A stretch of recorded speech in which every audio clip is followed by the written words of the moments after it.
Good day, health revolutionaries. I am your host, Coach CGL for Lloyd Health Revolution Podcast. Welcome. I am here with my distinguished guest, who is a recently diagnosed type 2 diabetic, but instead of relying on medications, he has decided to take the route on healing himself with food. So I'd like to welcome, without further ado, with my brother, Vernon Davis Jr., who has a book out on his success story called Uncomfortable Peace. Brother Vernon, welcome to the Lloyd Health Revolution Podcast. CG, thank you so much for having me. Thank you so much for having me. Good morning to you, sir. Well, I want to just jump right into your story, but before I do that, what made you choose the title of your book, which is Uncomfortable Peace, which it is on Amazon. Click the link below on the show notes and you'll be able to read his fantastic journey. So, Brother Vernon, tell me about the title, Uncomfortable Peace, and why you chose that book. Yeah, great question. Definitely get that one a lot. And it never gets old explaining it. What I realized shortly after I was diagnosed with type 2 diabetes, that it came from being comfortable, being in a comfort zone where, I manipulated things to my liking. That ended up not being beneficial for me long term. Thus the type 2 diabetes diagnosis that I received. And, it was stressful finding that out. And I've had stressful periods, prior to the diagnosis that were health related. I just didn't know, to what extent. And so in choosing the title, after I began my journey to healing myself naturally, opting not to use any medication or any insulin at all, I realized months in that, I had to put myself in a state of being uncomfortable, doing things that I normally wouldn't do, making the sacrifices that I normally would not make in order to have a sense of peace for myself, as it relates to my physical health, mental and spiritual health long term. And that's where the title came from. And it's been so fitting, as I think about my life. A lot of periods of success that I've had throughout my life have come from doing things that were not of my nature, doing things that I normally wouldn't do if I had a choice. As in, wanting to, like sleep in or something like that, I would choose to do that versus getting up early or staying up late to study or to learn new things, as I matriculated through college or staying back to learn new systems and protocols as it relates to, my employment history and wanted to advance, within, the respective companies that I've been a part of. And so, being uncomfortable, putting myself in intentionally uncomfortable situations for the overall growth of myself and long-term peace. That's where the title came from. That's very, very powerful because often I hear through, people who are looking to push through, they are often told, be comfortable with being uncomfortable. So I think that's, again, so powerful as a title to your book, Uncomfortable Peace.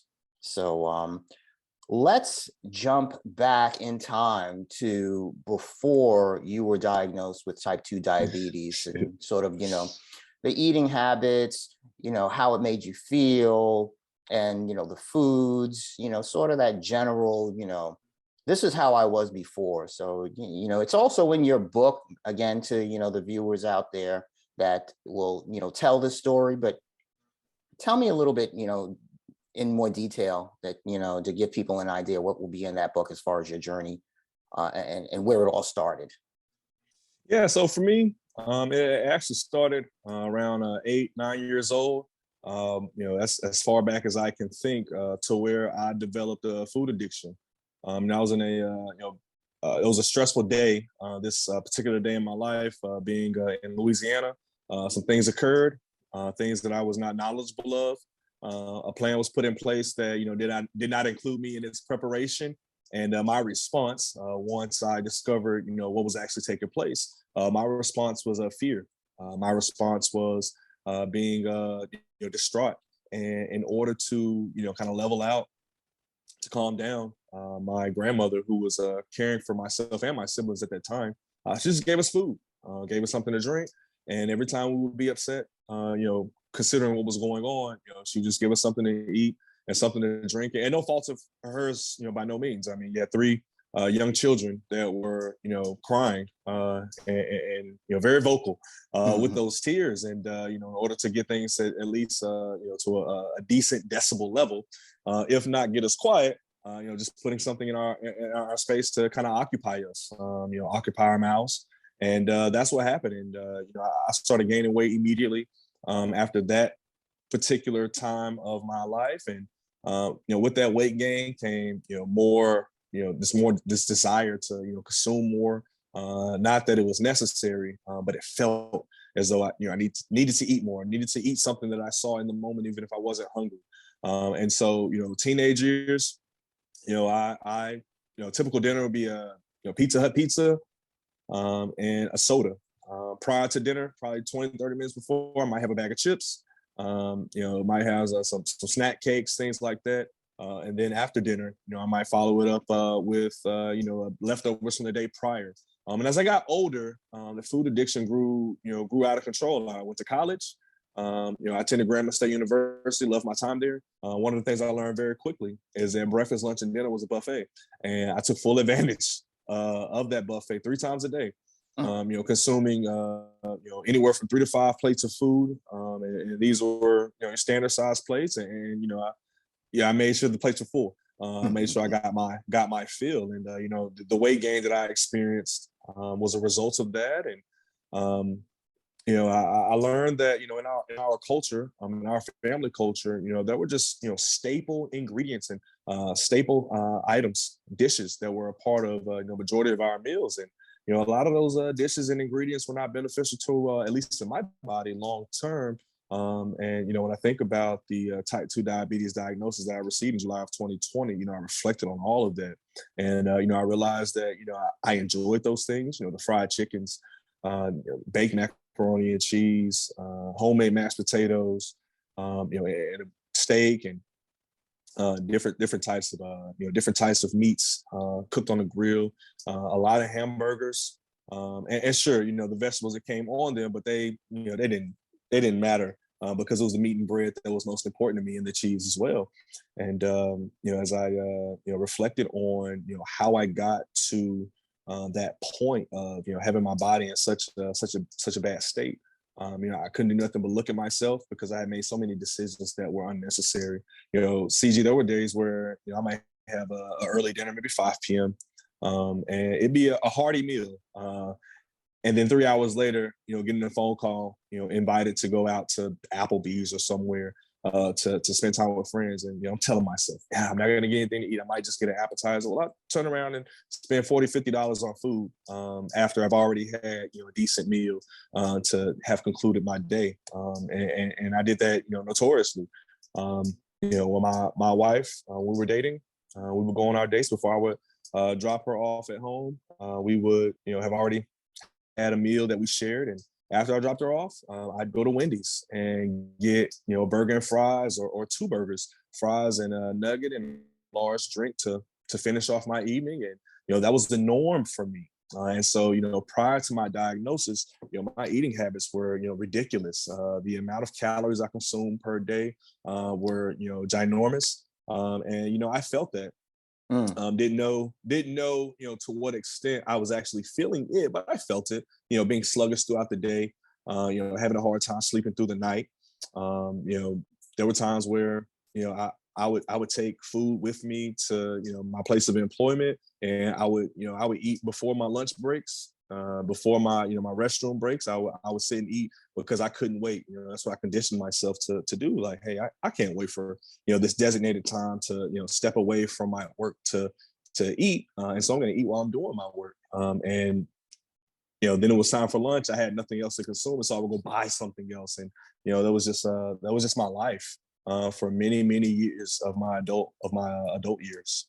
Yeah, it definitely sounds like a cycle that you don't realize that you're just in that mix of things. So I can definitely see the background of more, it was more nurture than nature, where people will often say, well, I was kind of born like this. My mother was a diabetic, my great grandfather was a diabetic. So it tends to be that, it sort of that, explanation. I won't say an excuse, because sometimes we really just don't know those type of things. Mhm. So understanding that history of yours, let's get to the 3-alarm fire moment when, bells and whistles are going on in Vernon's head, that, hey, something is just not right. And, you had to do something about it. So, can you, again, folks out there in Lloyd Health Revolution land, it is in Vernon's book, Uncomfortable Peace.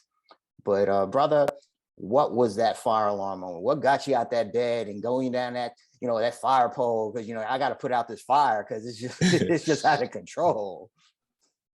Yeah, without going into too many details that are, elaborated on in my book, Uncomfortable Peace, what I can share is, I was experiencing symptoms that I had no explanation for, and one of those symptoms included, continuously going to the restroom to relieve myself. And at this time, this was January, February. So this was around March, February, March of 2020.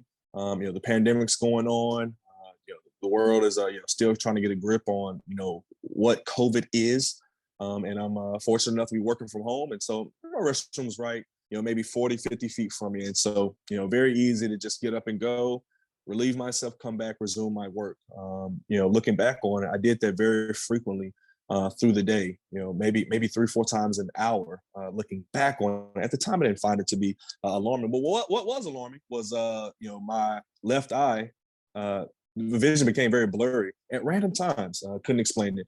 What also was alarming was, the neuropathy that I felt throughout my body. That was scary, and I had no idea what neuropathy was at that time. Later, I, learned of its, what it meant and what was going on, and that much more terrifying to know that, oh my gosh, I put my body in this state. It was because of me. I was headed to Detroit, coming from the Virginia area, to go to a wedding for my best friend and her husband. My wife and I, we were traveling by car, and every hour on the hour, I'm pulling over on the side of the interstate to relieve myself because I felt like I couldn't make it to the next exit to use the restroom at a convenience store, at a truck stop, or at a restaurant. And I found that to be very, very alarming. I mean, even the day of the wedding, I was scared I was going to wet my pants. And so that was probably really the most eye-opening moments for me, that there's a problem. But I was still terrified of that being confirmed. It was my wife that actually really strong-armed me into going to see a medical professional. I did that, and upon sharing with them my symptoms, the things that I was experiencing, and then running a few tests, they drew that conclusion: Mr. Davis, you're experiencing these things because you're type 2 diabetic. What were the numbers, if you can share, at the time that you went to go see the doctor? Yes. So my blood glucose level was 476. For perspective, the normal range is 70 to 105. My A1C level was greater than 15.5, using the instruments that they use to measure. And so it was, off the charts in a negative way. Normal range is 5 point, I believe it was 5 point, or anything under 5.4. And then pre-diabetes was 5.5 to 6.4 was pre-diabetes. And so I was a full-blown type 2 diabetic with a greater than 15.5 number. And it was scary, man, to hear those numbers, and then to get the context of just how unnormal, or abnormal, as they refer to it, was, how abnormal it was, and it was scary. Now, again, I like to do these type of broadcasts for people who are type 2 diabetic, or know somebody who is a type 2 diabetic, and upon that diagnosis that they get from the doctors, the status quo is, okay, I'm gonna write you this prescription, and, send you on your way. And, a lot of these people will tend to follow that. Now, that's, again, why, I love having you on this podcast, because your story sort of bucks that trend. Not to say that doctors don't have their place, but, sometimes you become your own person of knowledge and what is best for you. So, tell me about that choice of yours on what you made ultimately.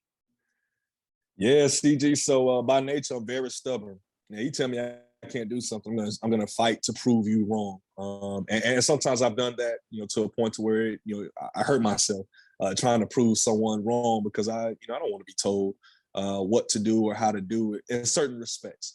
And as it related to healing my body, fighting off this chronic illness that was self-inflicted, I reverted back to to my norm in that regard. And so when the doctor prescribed me a particular medication, and even recommended that I go to the emergency room right after I left their clinic, I said, no, I'm not going to the emergency room. I'm not gonna subject myself to more bad news for today.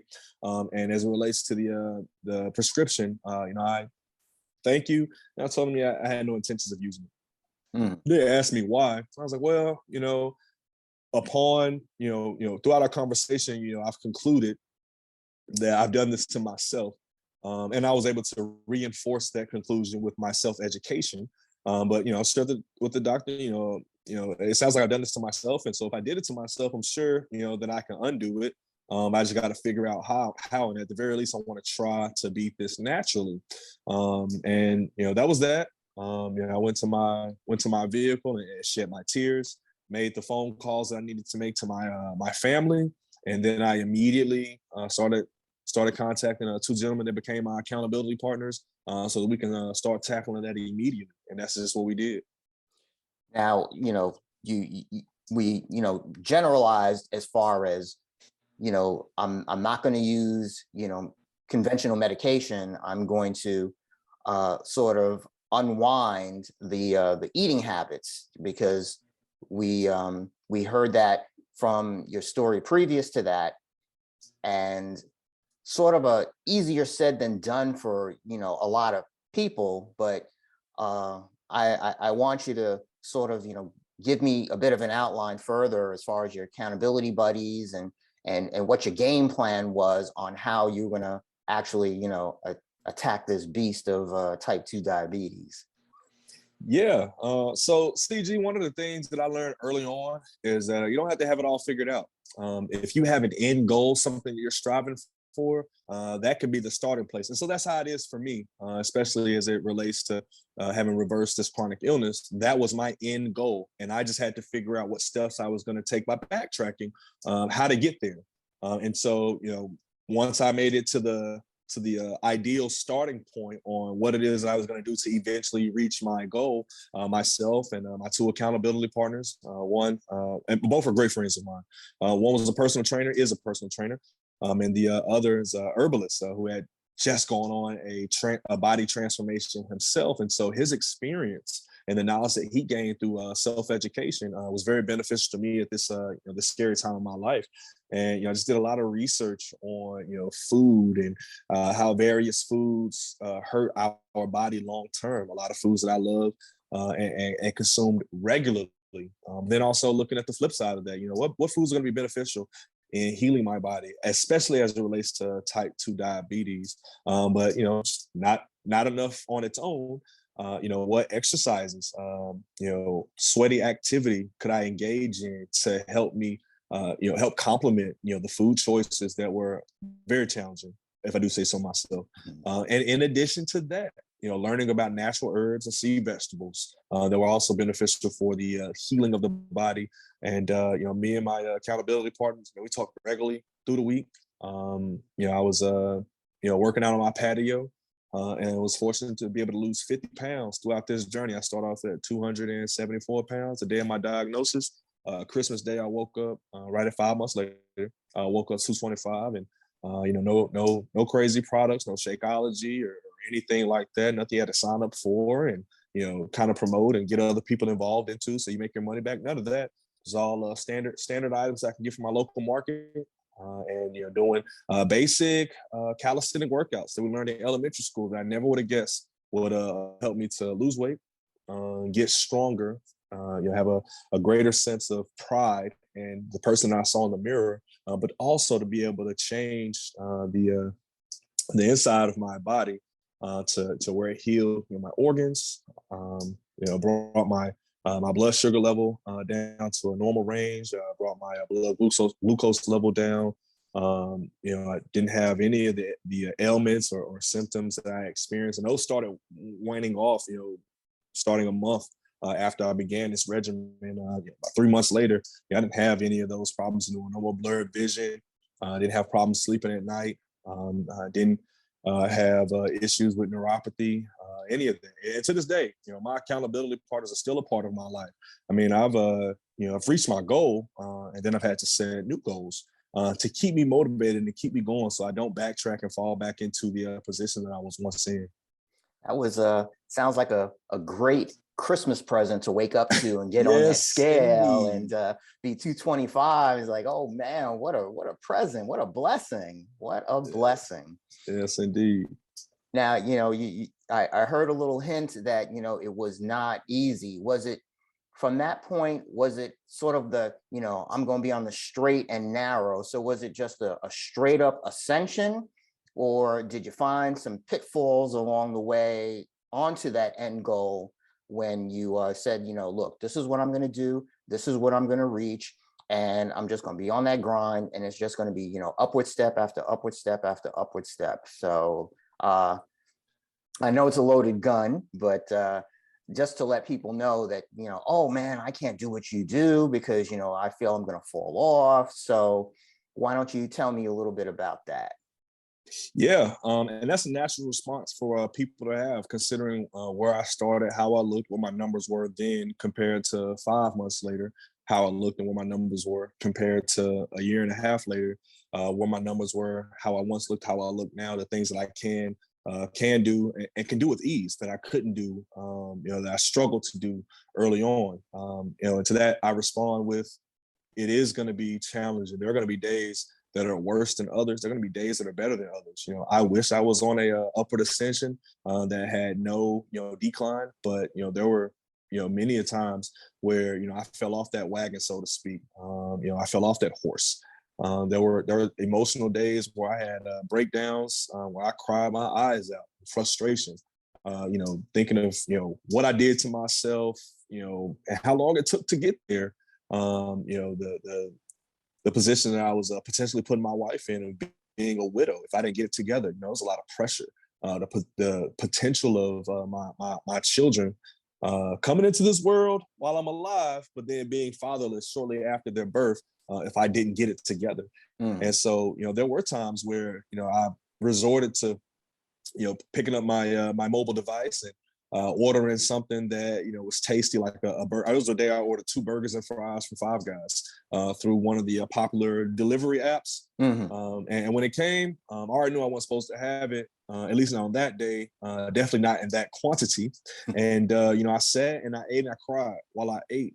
Ate as much as I could through the rest of the way. And, I just remember reaching out to my accountability partners, let them know, hey man, I've been crying my eyes out. I'm so frustrated. I'm so mad. This is my response to it.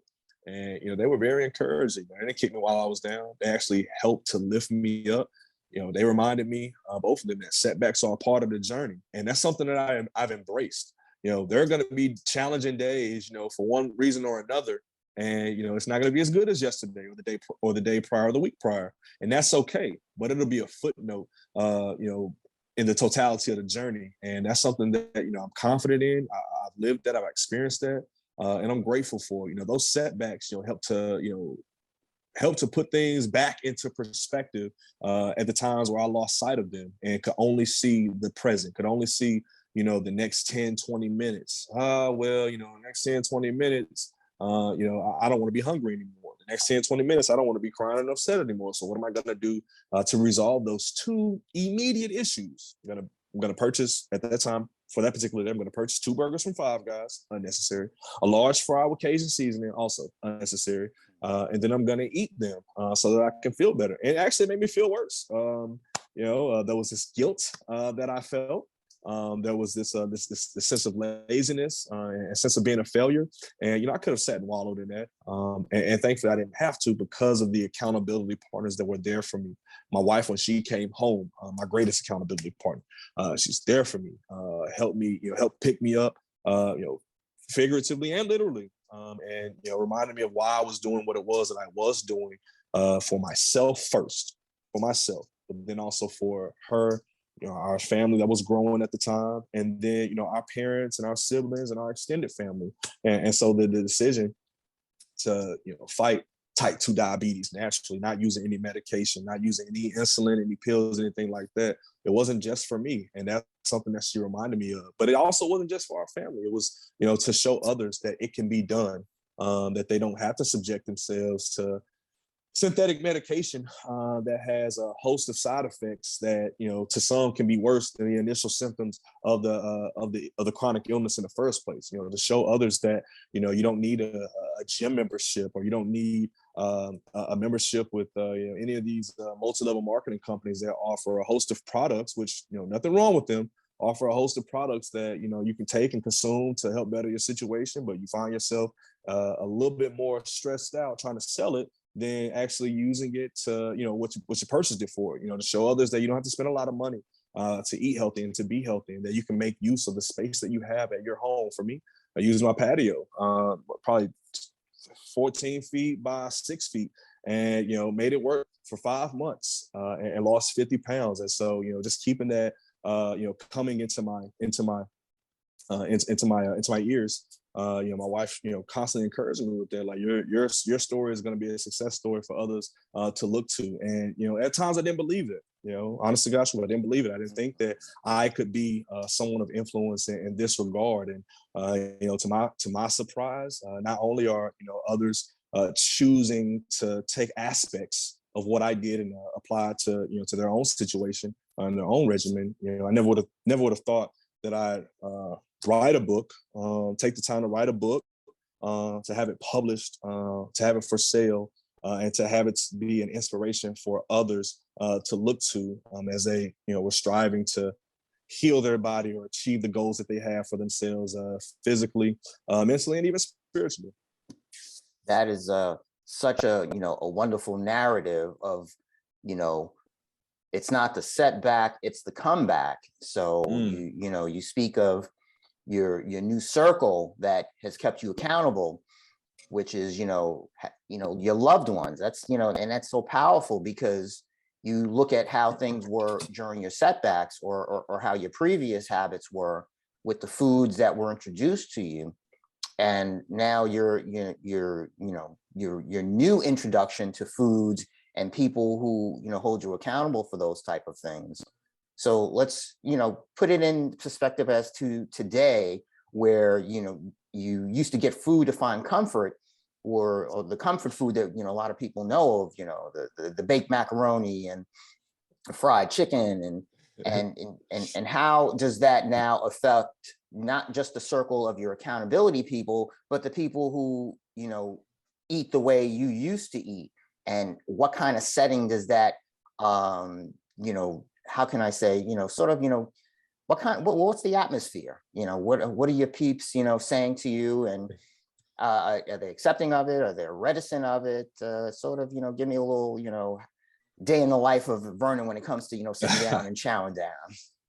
Yeah, I think one of the things that I had to be very mindful of when I first started experiencing success, and the success came from, being able to breeze through, the workouts that I initially started out with. They got harder as time progressed, and I, credit my trainer for, always pushing me, not letting me get comfortable, having a good workout. Okay, next workout, we're going to take it up a notch. And so there's success in that regard, but also the success of being able to see, a new person in the mirror, from slimmer, not ripped, but, being able to see definition in myself, where there used to be just volume. And so in experiencing those two pieces of success in particular, I had to realize that it took time to get there, and it started with a mind shift.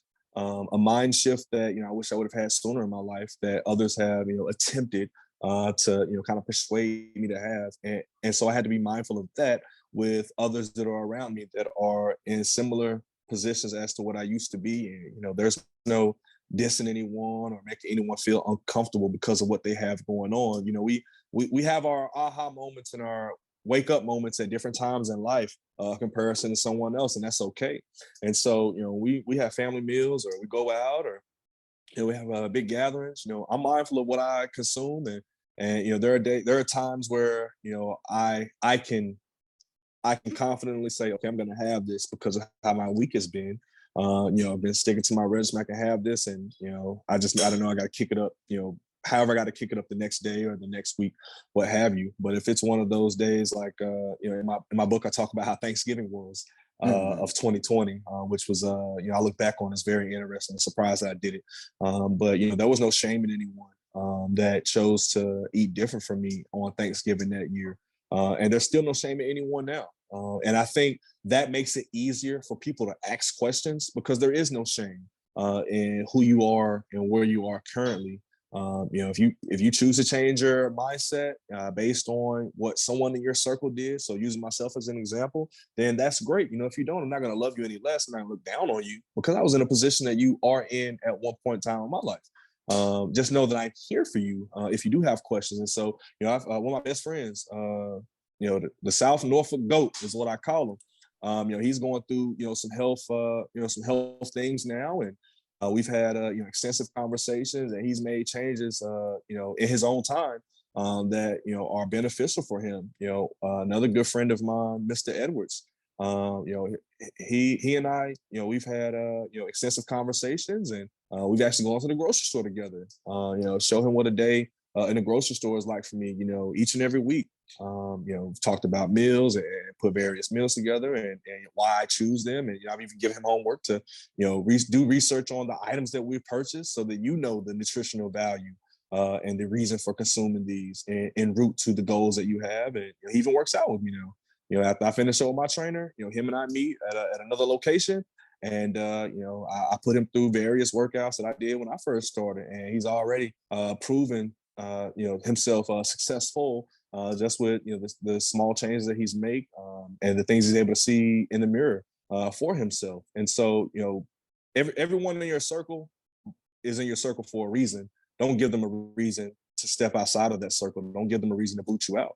We have to have a sense of humility with the success that we experience in any facet of life, and then be in a position to teach and educate those that are around us, but also to make ourselves available if and when they are ready to receive the knowledge that you've amassed. That is just so powerful. I hear your journey as we went from how you became the student to now you've become the empowering teacher, where you've shared your story, not just with the writing of your book, but how you also interact with family and friends who yearn, who are curious to take similar health step journeys. And that, again, I can't say how powerful that is. And I've seen that in your book, reading through it, it's taking that journey with you. So I felt, I know this brother already, and I've been down that path before. And, look, we've intersected in so many aspects. So, just hearing that and seeing how you are now and sharing that with others is just absolutely powerful, absolutely powerful. So I want to, thank you as, coming on as a guest onto the Lloyd Health Revolution podcast. And folks, again, Vernon Davis Jr., author, motivational speaker, I hear of his best-selling book on Amazon, Uncomfortable Peace. We provide that link in the show notes so you can get that book and get that book. You will be moved. Brother Vernon, I just want to thank you again so much. It was a blessing, spending time with you and sharing your story with us. And we love to have you on again, man. Just keep preaching that story.